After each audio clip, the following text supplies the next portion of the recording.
पण माऊलीच्या पहिल्या ओळीचं स्मरण करूयात.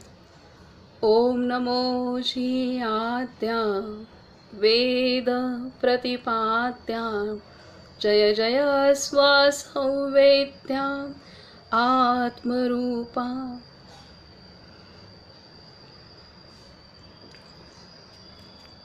सर्वांना नमस्कार.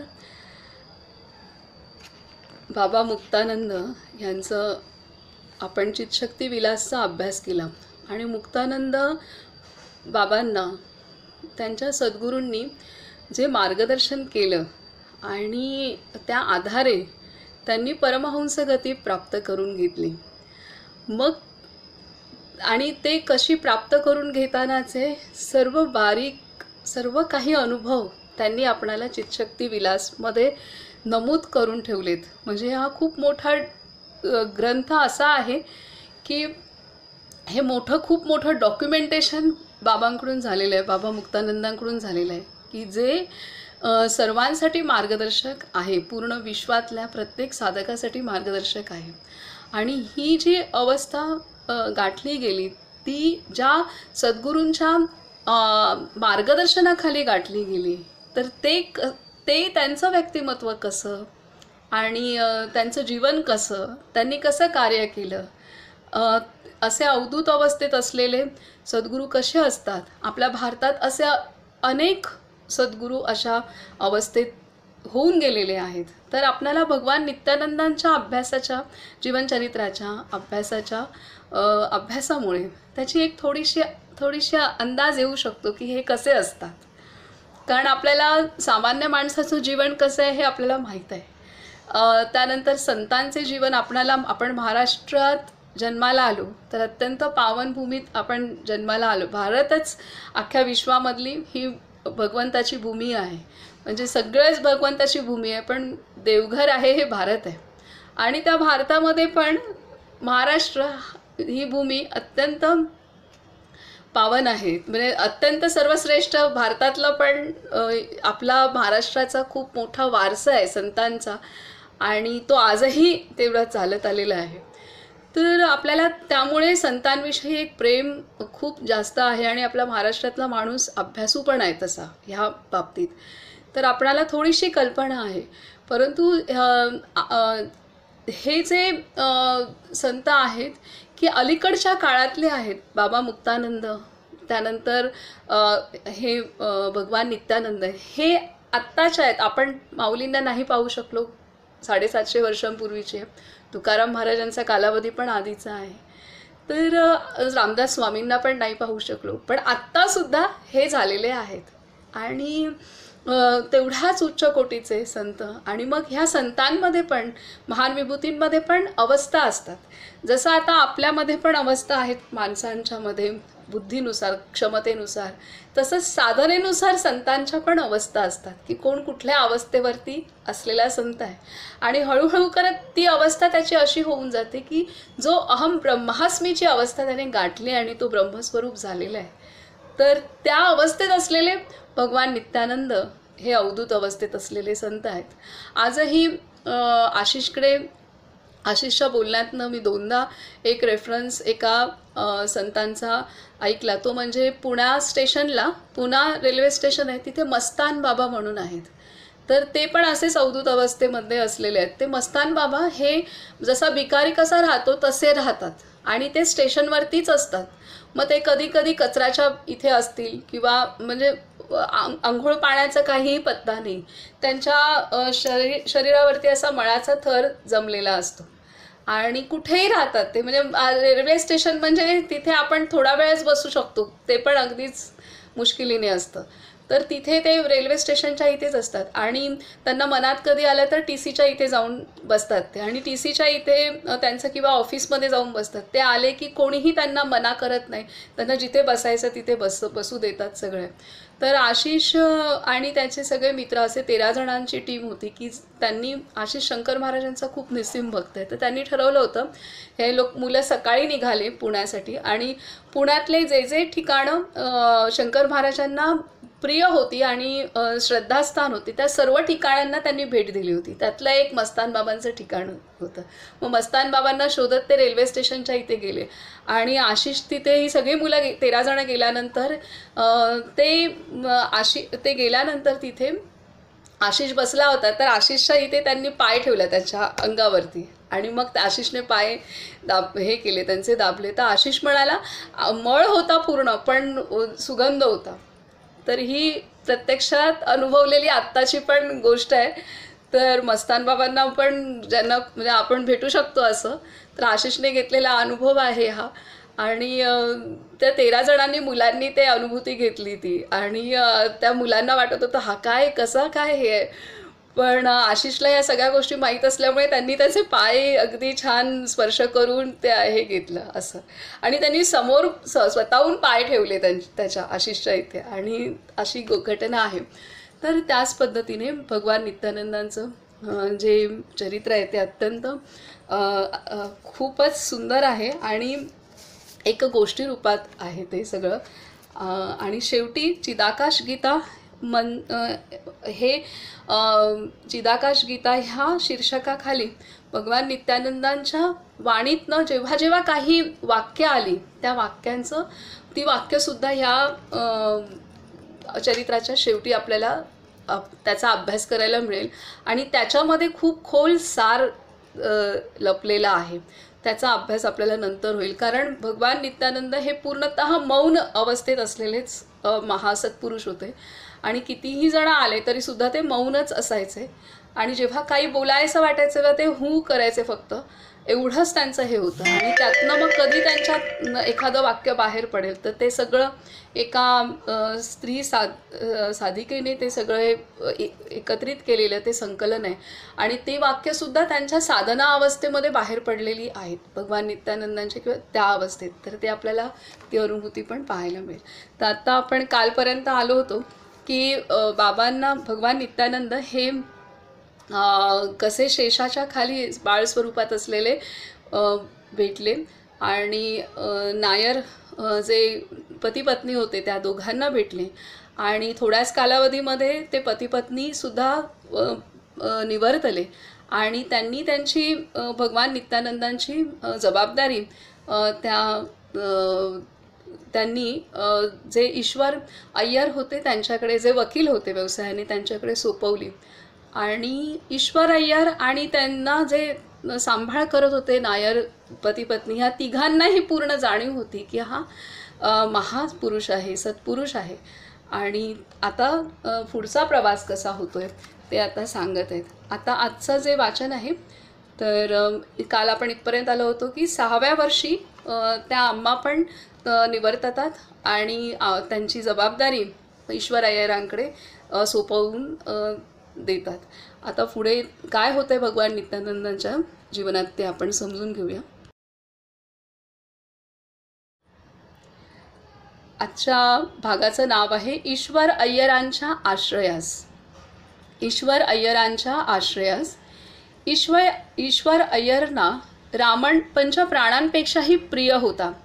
त्याला प्रेमाने राम असे ते हाक मारीत.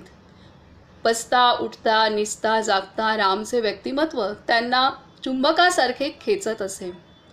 त्याला पाहिल्याशिवाय ते कोर्ट कचेरीतही जात नसत.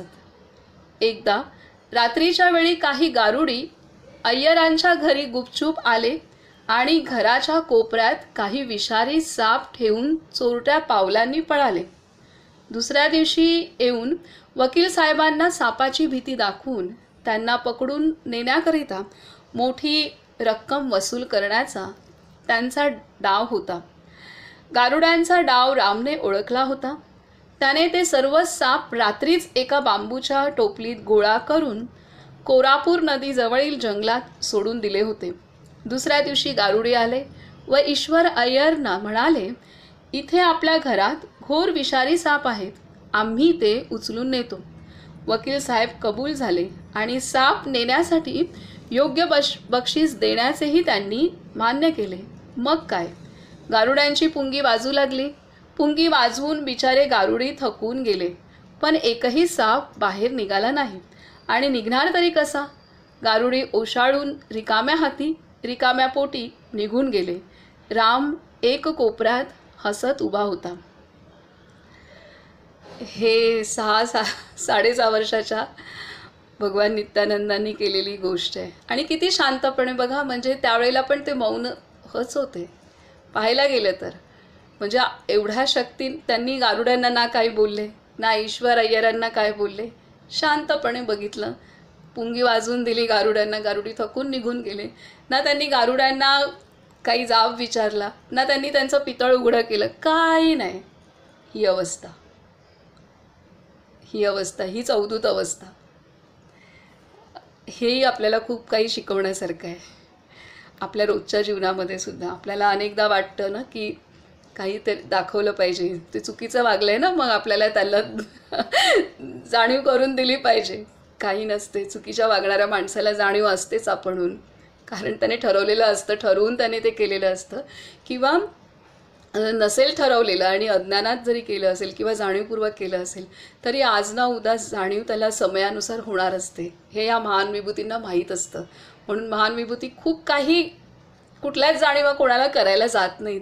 ते स्वतःचंच आचरण असं ठेवतात की त्यांना जाणीव अज्ञानाला किंवा सज्ञानाला, ज्याने झोपेचं सोंग घेतलं आहे त्याला, किंवा ज्याला अज्ञानच पूर्ण आहे त्याला ते आपणहून होणार आहे. ही पण गोष्ट आहे. त्यामुळे शांत आपल्या अवस्थेत आपण टिकून राहणं ही घटना पण शिकवते आहे. आता पुढे म्हणतात, राम 8 वर्षाचा झाला तेव्हा ईश्वर अय्यरनी ठरवले. आता हा बाबा भगवान नित्यानंद 8 वर्षाचे झाले, त्यामुळे ही 6 ते 8च्या दरम्यानची गोष्ट आहे जे सांगितले ते एवढ्या लहान बालकाचं. तर राम 8 वर्षाचा झाला तेव्हा ईश्वर अय्यरनी ठरवले की त्याला शाळेत घालावा. पण राम शाळेत जाण्यास तयार नव्हता. तेव्हा रामला त्यांनी घरीच मल्याळम, संस्कृत व इंग्लिश शिकवायला सुरुवात केली. कुशाग्र बुद्धीचा राम ते जे काही शिकवीत ते सर्व पटकन ग्रहण करीत असे. ईश्वर अय्यरांना रामला घेऊन काशी यात्रा करण्याची उत्कट इच्छा झाली. रामला कोणते तीर्थ व कसली यात्रा, त्याला जिथे तो उभा राही तेच पुण्यक्षेत्र. प्रत्येक दगड त्याला जिथे तो उभा राही तेच पुण्यक्षेत्र. प्रत्येक दगड शिवलिंग, प्रत्येक पाण्याचा प्रवाह गंगा. काशी क्षेत्र शरीर, त्रिभुवन जननी व्यापिनी ज्ञानगंगा. भक्ती श्रद्धा येजम. जो स्वतः क्षेत्रज्ञ असतो त्याला कसली आली आहे क्षेत्र यात्रा. स्वस्थ होणे, आत्मलीन होणे हेच सर्व यात्रांचे व यातनांचे अंत होणे होय. तरी पण राम ईश्वर अय्यरांबरोबर निघाला ते केवळ त्यांच्या इच्छेखातर. इथे वाक्य महत्त्वाचं आहे की स्वस्थ होणं आणि आत्मलीन होणे हेच सर्व यात्रांचे व यातनांचे अंत होणे होय. स्वतःमध्ये आसनस्थ होणं, स्वस्थ आणि आत्मलीन होणं हेच सर्व यात्रांचे आणि यातनांचे अंत होणे होय. जेव्हा आत्मलीन होऊ तेव्हा सगळीकडे कुठलाही तीर्थक्षेत्री जावंसं नाही वाटणार. आणि आत्मलीन अवस्था जेव्हा प्रत्येकाची होईल तोपर्यंत बाकी ती होण्यासाठी धडपड राहणार. आपल्याला शक्ती मिळवावीशी वाटणार, त्यासाठी साधन करावंसं वाटणार आणि त्यासाठी आपल्याला शक्तीपीठ लागणार. म्हणून आपण जात असतो आश्रमात किंवा तीर्थक्षेत्री जे मंडळी जातात ते साधारणतः थोडी भक्तीच्या नुसार ज्ञानयुक्त भक्ती विशेष असेलच असं नाही, त्यामध्ये तर काही कामनायुक्त भक्ती असतात. परंतु इथे खूप सुंदर दिले की आत्मलीन होणे, स्वस्थ म्हणजे स्वतःच्या स्थानी स्थित होणं आणि आत्मलीन होणे हेच सर्व यात्रांचे म्हणजे शरीराच्या यात्रांचं आणि यातनांचे सुद्धा अंत होणे होय. खूप सुंदर दिलेलं आहे. तर त्याच्यामुळे ती अवस्था भगवान नित्यानंदांची होती. त्यांना काही यात्रा करण्याची आवश्यकता नव्हती, परंतु ईश्वर अय्यरांना त्यांना सोबत घेऊन जाण्याची इच्छा होती म्हणून ते त्यांच्यासोबत गेले. तर इथे स्वस्थ होणे आणि आत्मलीन होणे हेच सर्व यात्रांचे व यातनांचे अंत होणे होय. एके दिवशी दोघेही यात्रेला निघाले. त्रिवेणीला पोचल्यावर दोघांनी त्या पवित्र पाण्यात स्नान केले. स्नानानंतर ईश्वर अय्यरनी पितरांना पिंड प्रदान केले. राम गंगेत यथेच्छ पोहत होता, कधी पाण्यावरती तर कधी पाण्याच्या आत. ईश्वर अय्यर काठावर बसून साश्रू नयनांनी त्या मत्स्यावताराच्या लीला पाहू लागले. ईश्वर अय्यरांना किती प्रेम होतं त्याचं भगवानांचं पोहणं सुद्धा ते लीलया म्हणून पाहत होते. त्रिवेणीहून ते काशीला पोहोचले. काही दिवस ते तेथे हनुमान घाटावर राहिले. दररोज मणिकर्णिका घाटावर जाऊन राम ध्यानस्थ बसे. ईश्वर अय्यर त्याला शोधत तेथे पोहोचत. तेथे हा बालक गहन ध्यानात मग्न अन आत्मनिमग्न. तेथून त्यांनी गया गाठले. राम तेथे फाल्गुनी नदीच्या तीरावर वाळूत आत्मविभोर आत्मलीन होऊन लोळत असे आणि ईश्वर अय्यर त्या कुर्मावतारी लीला एकटक पाहत बसत. तेथून ते परत काशीला आले व तेथे 15 दिवस राहिले. राम हनुमान घाटावर अखंड ध्यान धरून बसे. रात्रंदिवस त्याच्या ध्यानधारणेची धारा जान्हवीच्या धारेप्रमाणे अविरत वाहत असे. न जाणे कोणत्या दैवी शक्तीची हाक रामने ऐकली. एक दिवस अचानक राम ईश्वर अय्यरजवळ गेला आणि निग्रहाने म्हणाला, मला हिमालयात जायचे आहे, आपली अनुमती पाहिजे. त्यांच्या छातीवर जणू वज्राघातच झाला. त्यांना चिंता लागली. रामला कसा सोडू, त्याच्याशिवाय मी कसा जगू, तो कोमल बालक हिमालयात कसा राहील, त्याच्याशिवाय मी जिवंत कसा राहीन. नाही, या वियोगाने मीच अनाथ होईन. पण राम आपल्या निश्चयावर अटल राहिला. त्यामुळे विवश होऊन अय्यरांनी त्याला अनुमती दिली. ईश्वर अय्यर एकटेच खिन्न उद्विग्न मनाने पांडलायिनीला आपल्या घरी परतले. राम हिमालयाच्या व काश्मीरच्या वेगवेगळ्या ठिकाणी एकटाच फिरत राहिला. त्याच्या या हिमालय यात्रेची सविस्तर हकीकत मिळत नाही. बाबा कधीकधी गणेशपुरीमध्ये हिमालय यात्रेचा ओझरता उल्लेख करीत. आता हे जे वर्णन आहे ते काही ओझरता उल्लेख केलेला आहे. जेव्हा गणेशपुरीत आल्यानंतर कधीकधी भक्तांमध्ये ओझरता उल्लेख काही असेल तर त्याच्या टिप्पणी आहेत ह्या, तर ते सांगत आहेत.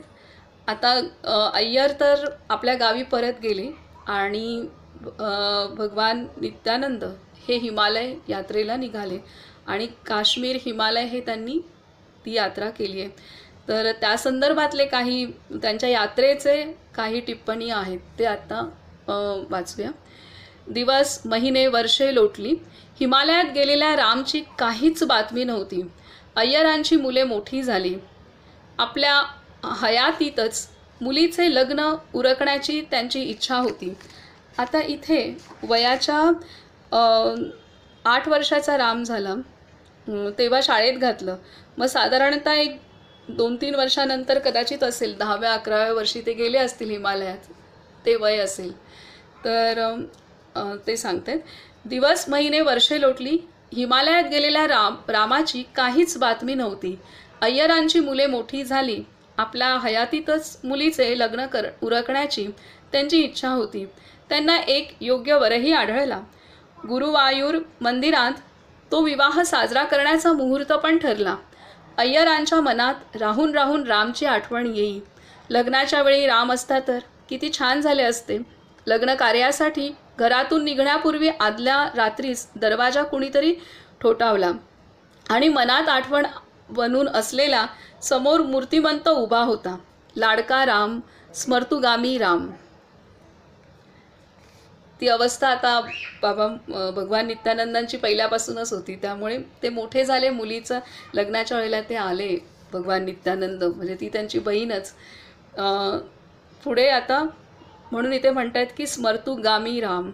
ईश्वर अय्यरांना प्रचंड वाटत होतं की लेकीच्या लग्नाच्या वेळेला राम असलाच पाहिजे आणि ते आदल्या रात्रीच तिथं हजर झाले. जो राम 10-11 वर्षाचे असतील किंवा 9-10 वर्षाचे असतील तेव्हापासून जे यात्रेला निघाले ते लग्नाच्या आदल्या रात्री बरोबर आले.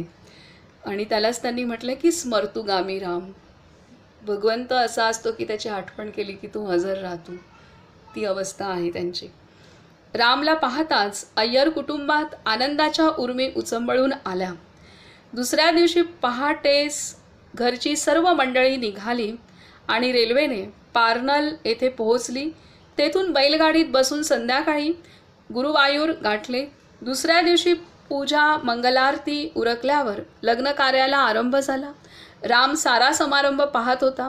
यथाविधी लग्न कार्य पूर्ण झाले व वधूवर कोझिकोडला गेले. अय्यर मंडळी आणि राम पांडलाईनीला परतले. राम काही दिवस तिथेच राहिला. ईश्वर अय्यरांनी आपला अंतकाळ जवळ येत आहे असे दिसू लागले. ईश्वर अय्यरांना आपला अंत्यकाळ जवळ येत आहे असे दिसू लागले. त्यांनी आपल्या इस्टेटीचे हिस्से मुलांच्या नावावर केले. एक हिस्सा रामच्या नावाने केला, पण रामने तो आदरपूर्वक नाकारला. ज्याच्या मनात अनिकेतन भाव वसत असतो, विरक्ती वास करीत असते, त्याला संपत्तीचा मोह कसा असू शकेल? अखंडाच्या प्राप्तीनंतर निखंडात रस वाटत नाही. सर्वत्र संपदस्तस्य संतुष्टम यस्य मानसम. जो मनाने संतुष्ट आहे, सारी धरित्री त्याची बनून राहते. रामने सांगितले, मला जायदादीचा हिस्सा नको, तोही या 3 भावांना वाटून द्या. ईश्वर अय्यरनी रामच्या आग्रहामुळे त्याचा हिस्सा आपल्या मुलांमध्ये वाटून दिला. एका रविवारी ध्यानाच्या वेळी अय्यरांनी रामला हाक मारली आणि म्हटले, मला प्रत्यक्ष सूर्यनारायणाच्या दर्शनाची इच्छा आहे. रामच्या हृदयाच्या कण्यातून एक हुंकार बाहेर पडला. थोड्याच दिवसांनी आपल्या आराध्य दैवताचा सूर्यनारायणाचा साक्षात्कार अय्यरांना घडला. परमानंद अनुभूतीने कंठ दाटून येऊन ईश्वर अय्यर उद्गारले, राम, तू मला अपार आनंद सच्चिदानंद दिलास. तूच माझा नित्यानंद होय. जगासाठीही नित्यानंदच होऊन राहशील. आपल्या जन्माचे सार्थक झाले असे जाणून त्यांनी प्राण सोडला. तेव्हापासून लोक रामला नित्यानंद नावाने ओळखू लागले. ते लहानपणीच मृत्यू बघून चुकले होते. त्यांनी आपले पालक आईवडील चातू आणि उन्नी अम्माला मरताना पाहिले. आता ईश्वर अय्यरांचा पण देहांत झालेला पाहिला. जन्म मरणाचे हे नृत्य अनादी कालापासून चालत आलेले पुनरपि जननम पुनरपि मरणम या शृंखलेपासून मुक्त होऊन नित्यानंद बाबा आपल्या मार्गावर अग्रेसर झाले. तर अशा रीतीने इथं हिमालय यात्रा रात्रीसाठी बाहेर पडलेले ते बरोबर त्या बहिणीच्या लग्नाच्या वेळेला आले आणि त्याच दरम्यान तिथं काही दिवस राहिलेही. आणि मग त्याच वेळेला ईश्वर अय्यरसुद्धा त्यांना पण देवाज्ञा झाली आणि जाण्यापूर्वी त्यांना साक्षात्कार करून दिला सूर्यनारायणाचा. आणि ते त्यांनी जो परमानंद अनुभवला त्याच वेळेला त्यांच्या तोंडातून उद्गार निघाले, रामणच्या ऐवजी तू नित्यानंद आहेस आणि नित्यानंद होऊन राहशील. तेव्हापासून ते नाव त्यांना प्राप्त झालं. ते पुढे ईश्वर अय्यर पण देवाज्ञा झाल्यानंतर आता पुढचा त्यांचा प्रवास कसा आहे ते तिथून निघाले त्या गावातून. आणि मग आता पुढचं प्रकरण सुरू होते. तर त्याचं नाव आहे देश विदेश संचार. देश विदेश संचार. आता इथे हिमालयातल्या अनुभवाविषयी कधीतरी काही सांगितलं असेल, पण ते ह्यामध्ये तर अजून दिलेलं नाही, कदाचित पुढे येईल. पण आता देश विदेशात जो संचार झाला त्यातल्या काही घटना इथे आहेत. नित्यानंद बाबा पांडलाईनीहून काशीला जायला निघाले. तेथे गेल्यावर त्यांनी मणिकर्णिका घाटाजवळ गंगेमध्ये अय्यरांच्या अस्थींचे विसर्जन केले. या विधीने अय्यरांची अंतिम इच्छा पूर्ण झाली. तेथून बाबा तिलपांडेश्वराला गेले. त्या काळी ते काशाय वस्त्र धारण करीत असत. तिलपांडेश्वराहून परत काशीला आले. तेथे कालभैरवाच्या मंदिरात ते ध्यानस्थ बसलेले आढळून येत.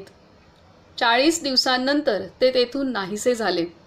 40 दिवस त्यांनी तिथं साधना केलेली आहे, इथे कालभैरवाच्या मंदिरात, आणि तिथून ते नाहीसे झाले. नंतर काही काळ बाबा हिमालयात राहिले. त्यांच्या बोलण्यात बर्मा व मलायाच्या यात्रेचाही उल्लेख येत असे. ते तेथे केव्हा गेले होते, लंकेला जाण्याच्या आधी का नंतर, हे काही नक्की सांगता येत नाही. पलनी यात्रेविषयी भक्तांना बाबा कधी कधी सांगत. आता इथे परत हिमालयात ते गेले, त्यानंतर बर्मा मलाया ह्या ठिकाणी पण यात्रा केल्या, लंकेची यात्रा केली. तर आता ते सांगतात, एके दिवशी पलनीच्या सुब्रमण्यम मंदिराच्या समोर एक भीमकाय काळ्या कांतीचा साधू उभा होता. त्यावेळेला मंदिराचा पुजारी पूजा आटपून गाभाऱ्याला कुलूप ठोकून बाहेर पडत होता. साधूने पुजाऱ्याला म्हटले, आता हा काळ्या कांतीचा साधू म्हणजे भगवान नित्यानंदच, ते उभे होते ह्या मंदिराच्या इथे. आणि ते सांगतात की त्यावेळेला मंदिराचा पुजारी पूजा आटपून गाभाऱ्याला कुलूप ठोकून बाहेर पडत होता. साधूने पुजाऱ्याला म्हटले, मी आत जाऊन देवदर्शन करू इच्छितो, देवळाचे दार उघडा. पुजाऱ्याने उत्तर दिले, आता दार उघडता येत नाही, तुम्ही संध्याकाळी दर्शन घेऊ शकता. पुजाऱ्याने आपल्या घराकडे पावले टाकली तेव्हा मंदिरातून आरतीची घंटा, चौघड्याचे शब्द ऐकू येऊ लागले. पुजारी तसाच परत पावली धावून आला. त्याने पाहिले की मंदिरात घंटा, नगारा वगैरे आपणहून वाजत आहेत, आरतीही चाललेली. भगवान नित्यानंद बाहेर एका पायावर उभे. तो पुजारी अन तेथे जमलेले शेकडो लोक ही अजब घटना पाहून चकित होऊन वासून पाहू लागले. त्यांनी नित्यानंदांना साष्टांग नमस्कार केला व त्यांच्या पायावर पैसे ठेवू लागले. ते सर्व पैसे नित्यानंदांनी गंजी मठाला देऊन टाकले आणि त्यांना ताकीद केली की तेथे येणाऱ्या संन्याशांना मोफत गंजी म्हणजेच पेज दिली जावी. आता इथेही हे केलं, म्हणजे हा ॲक्च्युली हे कुठलेही प्रकारचे चमत्कार नसतात, ह्या शक्ती आहेत, त्यांना सिद्धी प्राप्त झालेल्या आहेत आणि ते विदेही अवस्थात दिसत असताना पण होऊन ते कार्य करू शकतात. त्यांच्या संकल्प शक्तीने ते कुठलीही गोष्ट करू शकतात.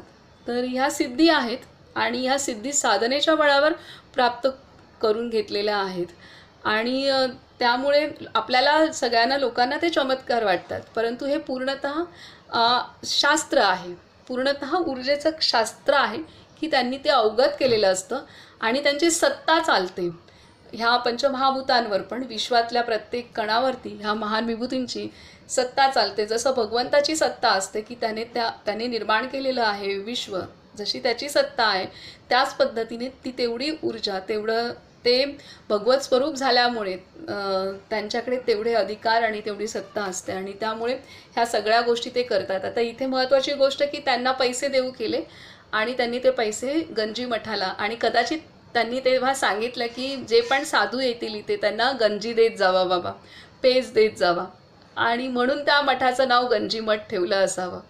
तर हे पैसे देऊन पण ते पुढे निघाले. आता सांगतात पुढे येतं, लंकेला जाण्याच्या इराद्याने बाबा कन्याकुमारीला पोहोचले. त्यावेळी पहिले महायुद्ध चालले होते. भारतातून लंकेला आगबोटीने जावे लागे. कोळशाची पोती बोटीवर लावण्यासाठी ने आण करणाऱ्या मजुरांच्या घोळक्यात सामील होऊन बाबा स्वतः त्यांच्याबरोबर पोती उचलून बोटीवर घेऊन गेले. नंतर त्याच बोटीत बसून ते लंकेला पोहोचले. बंदरावर त्यांना कस्टम अधिकाऱ्यांनी पकडले. त्यांच्याजवळ ना तिकीट ना कसले कागदपत्र. आता काय करावे हे न समजल्यामुळे अधिकाऱ्यांनी त्यांना लष्करात भरती करविण्याच्या विचाराने बाबांना सैन्यांच्या अधिकाऱ्यांपुढे उभे केले. लष्कराच्या नियमानुसार त्यांची वैद्यकीय तपासणी केली गेली. तपासणीत बाबांच्या छातीचे ठोके बंद पडलेले व नाडी चालत नव्हती, म्हणून त्यांनी बाबांना लष्करी पेशासाठी अयोग्य ठरविले आणि सोडून दिले. पैसे नसल्यामुळे आता त्यांना काय करायचं, तर काहीतरी तिथे लष्करामध्ये त्यांना भरती करूया असं युक्ती, म्हणजे त्यांना शिक्षा वगैरे होऊ नये असं त्या अधिकाऱ्याला मनात आलं असेल. आणि मग ते छातीचे ठोके नाही तर नाडी कुठून लागणार आहे, तर ती लागली नव्हती. तर इथे त्यांनी दिलं आहे की लष्करी पेशासाठी अयोग्य ठरवले. म्हणजे त्या तपासणीच्या वेळेला त्यांनी त्या साधनेच्या सहाय्याने आपली हृदयाचे ठोके बंद पडलेत आणि नाडीही नाही आहे अशा अवस्थेत ते होते. आता पुढे सांगतायत, आणि त्यामुळे त्यांना सोडून दिलं. तेथून बाबा रेल्वेने कोलंबोला जाण्यास निघाले. तपासनिसाने त्यांना तिकीट नसल्याने गाडीतून बाहेर काढले. त्यांना पोलिसात भरती करण्यासाठी घेऊन गेले. तेथेही पुन्हा तेच वैद्यकीय तपासणीत त्यांचे हृदयस्पंदन थांबलेले. हा उमेदवार नालायक ठरला, म्हणजे ते क्षमता नाही आहे ह्याची, असं झालं. संकल्पशक्तीने सर्व आंतरिक क्रिया स्थगित करू शकणाऱ्या योगी वरण्याची परीक्षा कोण करणार? संकल्पशक्तीने सर्व आंतरिक क्रिया स्थगित करू शकणाऱ्या योगी वरण्याची परीक्षा कोण करणार? शेवटी बाबा कोलंबोला पोहोचले. तेथे लोकांना माहीत झाले की नित्यानंद एक अलौकिक विभूती होय. ते त्यांची पूजा करू लागले. बाबा एका मोठ्या सापाबरोबर खेळत असत आणि तो सापही प्रेमाने त्यांच्या गालाचा मुका घेई.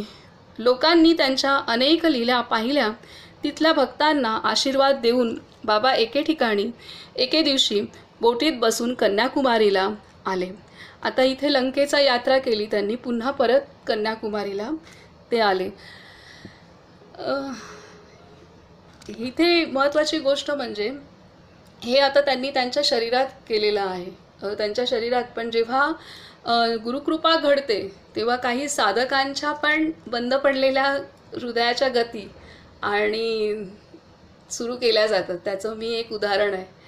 म्हणजे मी प्रत्यक्ष असलेलं की माझ्या डॉक्टरांना माझं काहीच म्हणजे BP नाही, पल्स नाही, काही नाहीच, पूर्णतः असं गेलेलं होतं आणि सगळं गेलेलं होतं. आणि पुन्हा ते सुरू होणं ही गोष्टसुद्धा म्हणजे ही गुरुकृपेशिवाय किंवा त्या शक्तीशिवाय होऊ शकत नाही. कारण तो जे काही अर्धा तासाचा वेळ जीवनात मध्ये होता त्यानंतर हे सुरू झालेलं आहे सगळं. तोपर्यंत कोणी तारण केलं ही पण गोष्ट आहे. तर ह्या सगळ्या शक्ती आहेत की ज्या आपल्या पाठीराखे असतात. आता तेवढं आपलं सामर्थ्य नाही आहे की मला ते दिसले किंवा काय झालं, आपण कमी पडतो, परंतु ह्या शक्ती नक्कीच तिथं उपस्थित राहून त्यांनी काही केलं असणार आहे, यात शंका नाही आहे. म्हणजे शंका नाही म्हणण्याच्या तसंच असणार आहे, म्हणून अनेक साधक वाचतात सुद्धा, ही गोष्ट आहे. तर आता एवढी सत्ता आहे, एवढी सत्ता असते. स्वतःच्या अंतरी पण ते करतातच, पण अशा रीतीने पण सहाय्य साधकांचं ते करतात. बाबांना पांडलाईनी सोडून बरीच वर्षे लोटली होती.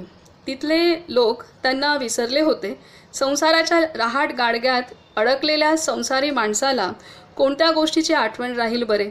डोळ्यासमोरून लांब गेलेला मनुष्य नंतर मनापासूनही लांब होतो, विसरला जातो. या विस्मृती दूर करण्याचे काम संत महापुरुषच करतात. या निशा सर्वभूतांना विस्मृती दूर करण्याचं काम संत महात्मेच करतात. आपल्याला असं झालंय की आपण कोण आहोत ही पण विस्मृती झाल्यामुळे आपण कुठून आलो ही होणार साहजिकच आहे. तर त्यामुळे ही विस्मृती दूर करण्याचं काम खूप सुंदर वाक्य दिलं आहे की ते संत महात्मे करतात. त्यामुळे बाबा जिथं राहत होते, भगवान नित्यानंद ज्या गावात होते, तिथली माणसं विसरून गेली, कारण ते पुन्हा परत यात्रेला गेले, पुन्हा बाहेर, तर ते विसरले होते. आता पुन्हा ते त्या गावात येत आहेत. त्या अनुषंगाने इथे देत आहेत की या विस्मृती दूर करण्याचं काम संत महात्मे करतात. तर 1916 साली एके दिवशी काही शेतकरी स्टेशनजवळ शेतात काम करायला जात होते. रेल्वे लाईन ओलांडून जाताना करुणन नावाचा एक खेडूत लाईनवरच घेरी येऊन पडला. त्याच्या तोंडातून फेस येऊ लागला. ते बघून गांगरलेले शेतकरी त्याच्याजवळ उभे होते. तोच एक काळा बारीक वेड्यांसारखा हसणारा तरुण तेथे येऊन ठेपला. त्याने रेल्वे लाईनवर पडलेल्या करुणनच्या तोंडात चिमूटभर राख उचलून टाकली. लगेच करुणन उठून बसला. जणू त्याला काही झालेच नव्हते. साऱ्या लोकांना ठाऊक झाले की या चमत्काराचा करता नित्यानंदच होय. तेथे दर्शनार्थी लोकांची गर्दी जमली. रेल्वे अधिकारी गर्दी कशी पांगवावी या चिंतेत पडले. तिथला रेल्वे अधिकारी नारायण बाबांवर रागावून त्यांना तेथून निघून जायला सांगू लागला. नारायण प्रसिद्ध शिकारी होता. त्याने कित्येक वाघ मारले होते, म्हणून लोक त्याला वाघ नारायण म्हणत. पण वाघ नारायणाचा काहीच प्रभाव बाबांवर पडला नाही. बाबा तेथेच उभे राहिले, निश्चल, निष्कंप आणि निरातंक. मद्रास मंगळूर गाडी येण्याची वेळ झाली होती. गाडी ठिणग्या उडवीत, धूर ओकीत, गर्जना करीत भरधाव येत होती आणि बाबा मोठ्याने हसत उभे होते. रेल्वे लाईनच्या मधोमध वाघ नारायण मनातच खुश होता. आता ही जी घटना घडली ती रेल्वे लाईनच्या आसपास तिथे जे काम करत होते मजूर, त्यातल्याच एक चक्कर येऊन पडला आणि त्याला बाबांनी राख त्याच्या तोंडात दिली, भस्म, आणि तो पुन्हा व्यवस्थित झाला. आणि मग तिथला रेल्वे अधिकारी आलाय तिथली गर्दी बाजूला सारायला, कारण काम खोळंबलं असणार आहे तिथलं आणि लोक जमा झाली. पण हे निश्चल तिथेच उभे आहेत आणि आता तिथून एक ट्रेन येते भरधाव त्या रेल्वे पटरीवरती. तर ते सांगतात आणि रेल्वे लाईनच्या मधोमध ते उभे आहेत आता. आणि वाघ नारायण मनातच खुश झाला. आता इथे बाबा उभे आहेत की गर्जना करत भरधाव, आणि ती रेल्वे येते गर्जना करत भरधाव येत होती आणि बाबा मोठ्याने हसत उभे होते. बाबा मोठ्याने हसत उभे आहेत, गर्जना करीत भरधाव येत होती आणि बाबा मोठ्याने हसत उभे आहेत रेल्वे लाईनच्या मधोमध. वाघ नारायण मनातच खुश होता. हा वेळापीर गाडीच्या चाकांखाली चिरडला जाईल. निश्चल निश्चित उभे असणाऱ्या नित्यानंदांच्या अगदी जवळ येऊन गाडी आपोआप थांबली. तेव्हा लोकांच्या आश्चर्याला सीमा राहिली नाही. ड्रायव्हरलाही माहीत नव्हते इंजिनमध्ये काय बिघाड झाला आहे. बिघाड कसला? विश्वाच्या साऱ्या यंत्रांचा चालक लाईनवर उभा ठाकला होता. तेन विना तृणमपी न चलती. भगवंताच्या शक्तीशिवाय गवताचं पातही हलू नाही शकत आहे. तेन विना तृणमपी न चलती हे सांगतायत, हे उदाहरण देत आहेत किंवा हे सत्य सांगतायत की मग जर गवत नाही हलू शकत तर ही गाडी काही हलेल, ही गोष्ट आहे. तर त्याच्या संकल्पाशिवाय गवताचे पाठ देखील हलत नाही. हा प्रकार पाहून वाघ नारायण पराभूत कुत्र्यासारखा बाबांच्या पायावर पडला. तो बाबांना आपल्या कोटमंगल गावाला घेऊन गेला. त्याच्या झोपडीत 3 दिवस राहून बाबा तेथून रामेश्वरला गेले. किती भाग्यवंत आहे जो बाबांना आता गाडीखाली येतील आणि आता त्यांचा अंत होईल ह्याची खुशी त्याला, आनंद त्याला होत होता. त्याच्यावर सुद्धा बाबांनी किती मोठे आशीर्वाद कृपावर्षाव केले की त्यांच्या घरी, आणि त्यालाही बुद्धी झाली आपल्या गावाकडे घेऊन जावं. तिथे बाबा त्याच्या घरी 3 दिवस राहिले. म्हणजे असे भाव त्याने ठेवले हे बाबांना लक्षात नसेल का आलंय तरी सुद्धा त्याच्या घरी ते 3 दिवस राहून त्याला त्या समृद्ध त्यांनी केलेलं आहे त्यांच्या ऊर्जेने, शक्तीने. पुढे सांगतायत आपल्याला पण संत का, महान विभूती का, हे सगळं काही पचवून त्या महान झालेल्या आहेत. आणि महान झाल्यानंतर सुद्धा त्यांना कुठलंच हे नाही आहे की मी एवढा अवधूत आहे, एवढा तर ते त्यांनाही त्याच्या कुटस्थातला भाव त्यांना त्याच क्षणात माहीत पडून सुद्धा त्याच्या गावी जात आहेत, त्याच्या घरी राहत आहेत. ही गोष्ट आहे खूप काही शिकण्यासारखी. तेथून गुरु वांकूरला जाऊन परत येताना बाबांनी पाहिले की अंबालपूरच्या प्रख्यात मंदिराला काही माणसे आग लावित आहेत. ते बदमाश आग पेटवून पळून गेले, पण पकडले गेले बाबा. त्यांना नायर समाजाचा धुरीण कोट्टपल्ली कुरुपण याच्या समोर आणले गेले. कुरुपण शीघ्रकोपी आणि अविवेकी होता. त्याने चौकशी विचारपूस काही न करता आपल्या नोकरांना आज्ञा सुनावली की ह्या गुन्हेगाराला आपल्या तळघरात कोंडून ठेवावे. त्या तळघरात बाबा 1 रात्र राहिले.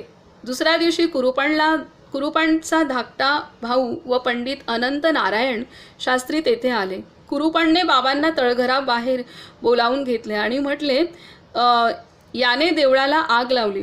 बाबांना बघताच शास्त्री त्यांच्या पाया पडले आणि कुरुपणला म्हणाले, अरे हे अवतारी पुरुष आहेत, त्यांची पूजा कर व क्षमा माग. हे काय देवळाला आग लावतील? ह्यांनी तुझ्या तळघराचेच देऊळ बनवून टाकले. मग दोघा भावांनी बाबांना नमस्कार करून त्यांची क्षमा मागितली आणि भक्तिभावाने त्यांची पूजा करून त्यांना निरोप दिला. तेथून बाबा हसत हसत आगे कदम कुछ करते झाले. कुणीकडे कशासाठी या प्रश्नांशी त्यांचा संबंध नव्हता. ते होते अनिकेतन, जंगम, परिव्राजक. ते चालत होते तसा वारा वाहत असतो, निर्लिप्त. चालत चालत ते कालिकतला पोहोचले. रस्त्याने जात असता शाळेतून घरी परतणाऱ्या मुलांनी त्यांना पाहिले. हा विचित्र साधू जगाकडे न पाहता आपल्याच धुंदीत असल्यासारखा हवेत जोराने हातवारे करीत होता, जणू पोहत होता. मुलांनी त्या साधूचा पाठलाग केला आणि त्यांचा सदरा ओढला. तो त्यातून नाना तऱ्हेची मिठाई खाली पडू लागली. मुले मिठाई वेचून वर पाहतात तो साधू अदृश्य झालेला. तर इथे ते कदाचित असे उडल्यासारखे असतील, पोहल्यासारखे हवेत असे असतील आणि ते मुलांनी पाहिलं. मुलांना किती गंमत झाली असेल ते पाहायला. आणि त्यांनी सदरा हे केला तर त्यातनं सगळे मिठाई आणि खाऊ पडलेलं आहे आणि नंतर ते अदृश्य झाले. थोड्याच वेळाने बाबा चालियलच्या देवळाजवळ एका अश्वस्थ वृक्षाखाली बसल्याचे मुलांना समजले.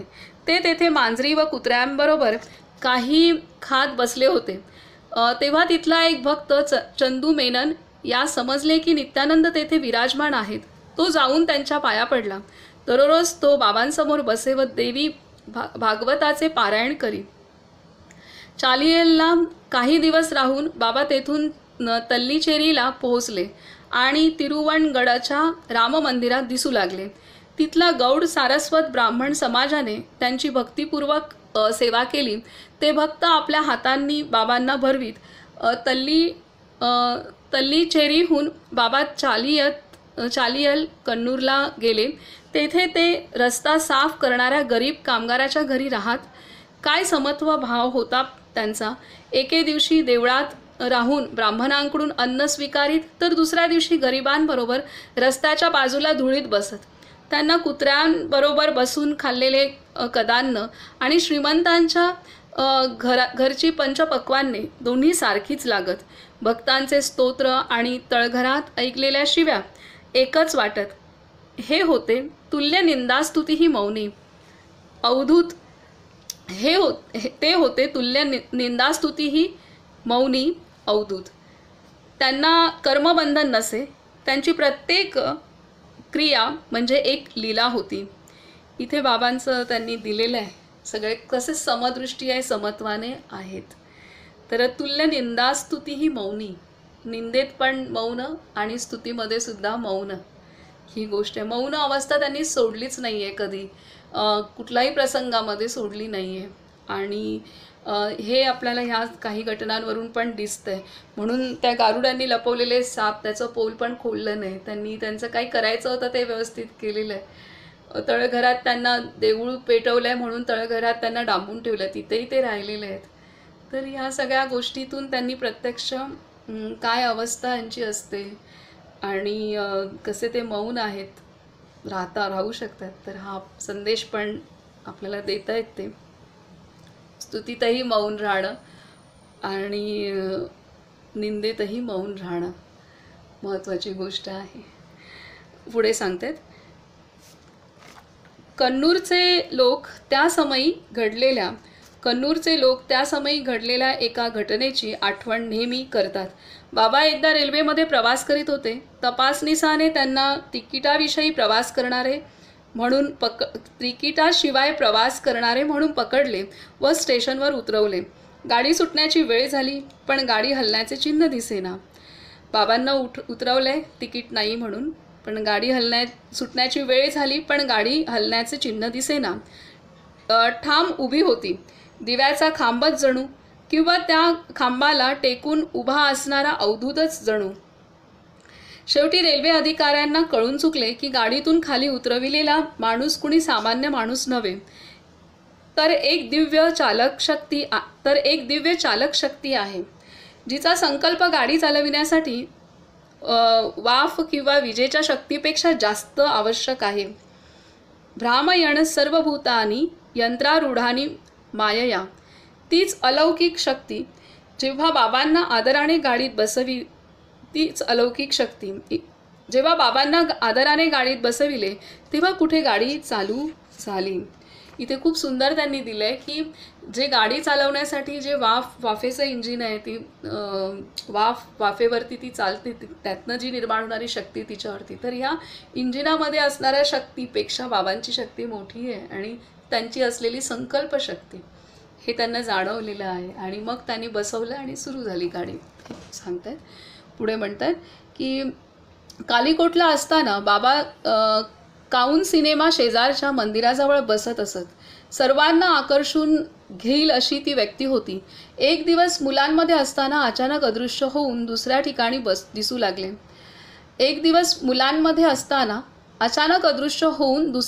दिसू लागले. तेथेही मुले जमू लागली. राघवण नावाच्या एका भक्ताची बाबांबद्दल अतिशय पूज्य भावना होती. त्याने बाबांना घरी बोलविले व त्याप्रमाणे ते दोघेही त्याच्या घरी आले. त्याच्या बहिणीला बरेच वर्षांपासून दमा होता. तिला तो सहन होत नव्हता. बाबांनी तिला तांदळाची पेज करून पिण्याला दे असे सांगितले. थोड्याच दिवसात दम्याचा रोग कायमचा बरा झाला. बाबांना झोपण्यासाठी बिछाण्याची व्यवस्था केली, पण बाबांनी त्याला दोरी आणावयास सांगून तिची 2 टोके 2 खिडकींना बांधण्यास सांगितले. हे कशासाठी याचे त्याला औत्सुक्य वाटले, म्हणून त्याने त्याच खोलीत झोपण्याचा निश्चय केला. रात्री उठून पाहतो तो बाबा दोरीवरच झोपले होते. तसेच ते या कुशीवरून त्या कुशीवर वळताना पाहून त्याला आश्चर्य वाटले.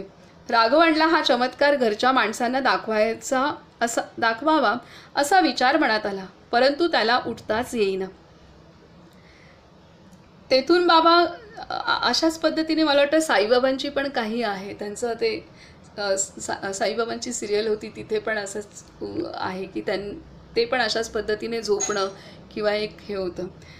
तर दोरी पण काय, त्यांना दोरी ती नावालाच आहे, ते असेही झोपू शकले असते ते. पण त्या दोरी बांधून त्याच्या मनात जिज्ञासा निर्माण झाली की काय नक्की होत आहे ते बघूया, कशासाठी बांधली आहे. आणि मध्येच त्याने डोळे उघडून पाहिले तर ते त्या दोरीवरती आहेत. तर ह्या सगळ्या शक्ती यांच्याकडे असतात, ह्या विभूतींकडे आहेत. तेवढं ते शरीर हलकं करू शकतात की त्या दोरीला सुद्धा पेलवेल. तर त्यामुळे त्या दोरीपेक्षा हलकं केलं आहे त्यांनी. त्यामुळे त्या दोरीवरती ते पेलू पण शकलं, इकडे तिकडे होऊ पण शकले. ही गोष्ट आहे, पूर्ण शास्त्र आहे ते, आणि तेवढं हे करू शकतात. चमत्कार बिलकुल नाही आहे. तेथून बाबा चेरीकुप्पा गावी गेले व तेथे ते अन्नपूर्णा मंदिरात राहिले. पावसाळा असल्यामुळे एक भक्त आपल्या घरी नेण्यासाठी त्यांना शोधत गेला, परंतु बाबा भेटले नाहीत. निराश होऊन तो घरी परत आला. त्याने घराला कुरूप लावले असताना घरातील एका खोलीत बाबा असल्याचे त्याला दिसले. बाबा तेथून त्रिचूर येथे प्रकट झाले. एक दिवस एक भिक्षुक भिक्षापात्र घेऊन बाबांजवळ आला. तेव्हा ते भिक्षापात्र त्यांनी घेऊन त्यातील थोडे तांदूळ घेऊन चारी बाजूस फेकले. जमिनीवर पडताच प्रत्येक तांदळाच्या दाण्याचे रूपांतर 1 रुपयाच्या चांदीच्या नाण्यात झाले. जवळच्याच तणकाप्पा नावाच्या व्यक्तीस एक नाणे मिळाले. त्याने त्याची संत्रे घेऊन बाबांसमोर एक खाल्ले सुद्धा. तर अशा पद्धतीने इथे त्यांची भेट व्हावी ही इच्छा होती आणि बाबा नव्हते, पण त्याच्या घरी कुलूप असलेल्या घरामध्ये ते आतमध्ये तो घरी जातोय त्याच्या आधीच तिथे ते पोचलेले होते. स्मर्तुगामी ही गोष्ट आहे, हे सामर्थ्य त्यांच्यामध्ये आहे. अशा पद्धतीने इथे त्यांच्या शक्तीचा आणि त्यांच्या अंतरी असलेल्या समत्वाचा, निराकारी निरंकारी ह्या अवस्थेचा पण आपल्याला अनुभव येतो. इथे आपण थांबूयात. पुढचं प्रकरण आहे की मंजेश्वरमध्ये नित्यानंद. मंजेश्वरमध्ये नित्यानंद. चालियलहून एक दिवस बाबा मजुरांच्या तांड्याबरोबर मंजेश्वरला गेले. तेथे स्टेशनजवळ एका वृक्षाखाली मौन बसून राहायचे. एके दिवशी काही कोळी दारूच्या नशेत तर्र होऊन बाबांना चिडायला लागले. त्यांनी नारळाच्या करवंट्यांची माळ करून बाबांच्या कमरेत बांधली व तिला आग लावली. करवंट्या सर्व जळून गेल्या व बाबांच्या कमरेवर फोड आले, पण ते तसेच बसून राहिले, निश्चल व निशब्द. त्या मच्छीमारांना उमजले की हा मौनयोगी एक अलौकिक पुरुष आहे. ते बाबांच्या पाया पडले. भगवन, आम्ही नशेत असताना जी चूक केली ती शिक्षेला योग्य आहे, पण आपण दयेचे सागर आहात. आम्हाला क्षमा करावी आणि सद्बुद्धी द्यावी. त्यांचे डोळे पश्चातापाने डबडबले.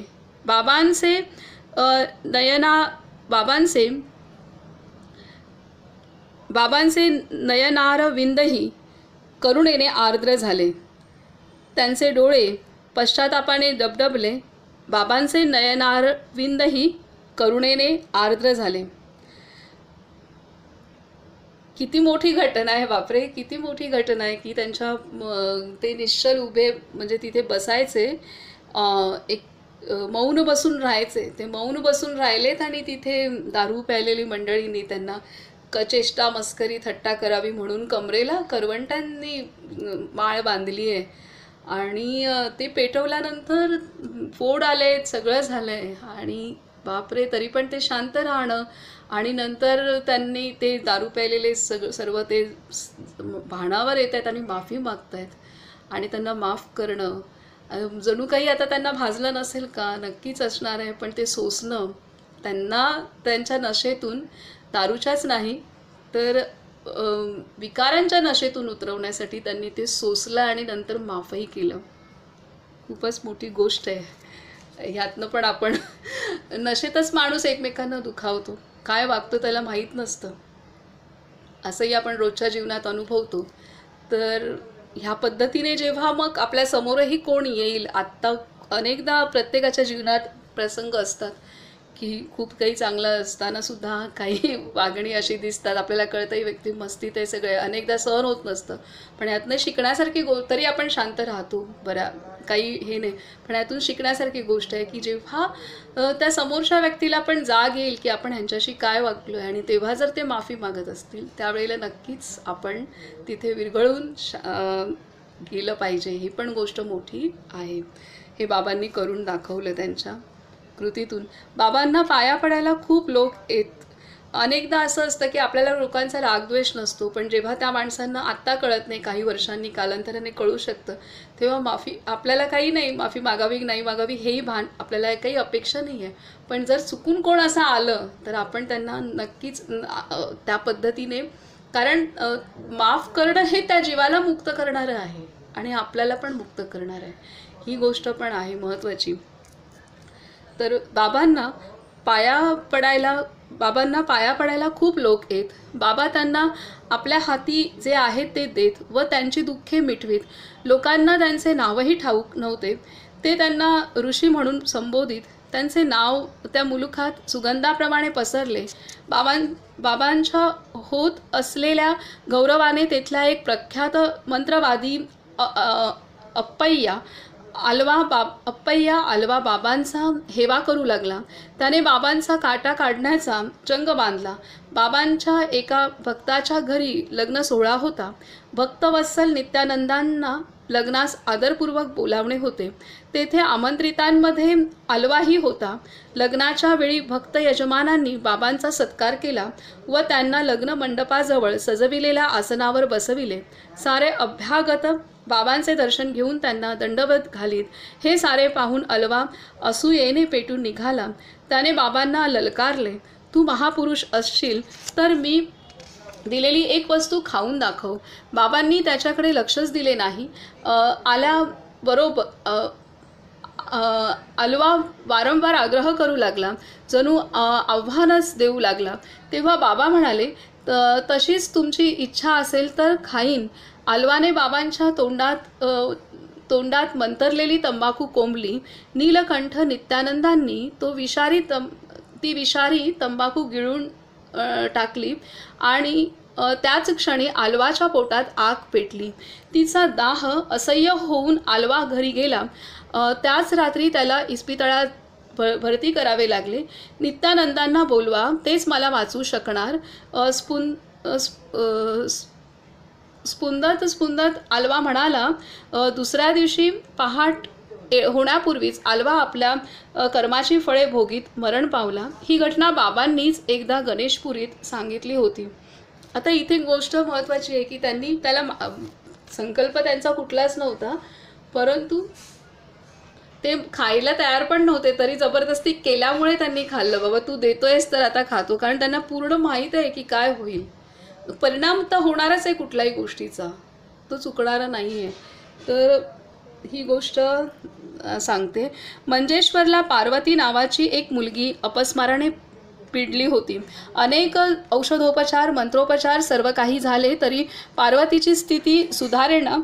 तेव्हा तिच्या वडिलांनी तिला बाबांकडे आणले. बाबांनी पार्वतीला करुणामय दृष्टीने पाहिले व नारळाच्या पाण्यात आपला अंगठा बुडवून ते पार्वतीला पाजले.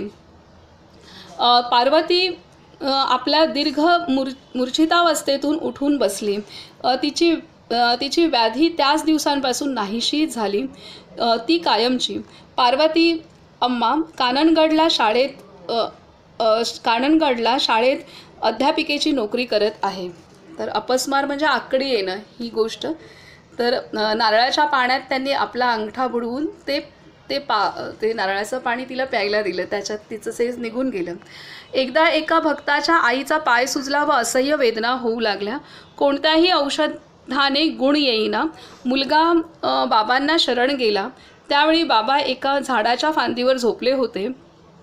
त्याने अनेक वेळा प्रार्थना केल्यावर बाबा उद्गारले, इथे माहीत आहे व तिकडेही आहे, इथे माहीत आहे व तिकडेही आहे. त्याला काही न कळल्यामुळे तो निराश होऊन घरी गेला व झालेली गोष्ट आईला सांगितली. मला अभागिणीला निदान तुझ्या बाबांचे दर्शन तरी घडावे, ती म्हणाली. तेव्हा मुलाने आईला बैलगाडीतून नित्यानंद दर्शनास नेले व अनन्य भावाने प्रार्थना केली. बाबा काहीच बोलले नाहीत. तेव्हा मायलेक निराश मनाने परतले. घरी येऊन कुलूप काढून आत जाताच बाबा गाडीवरून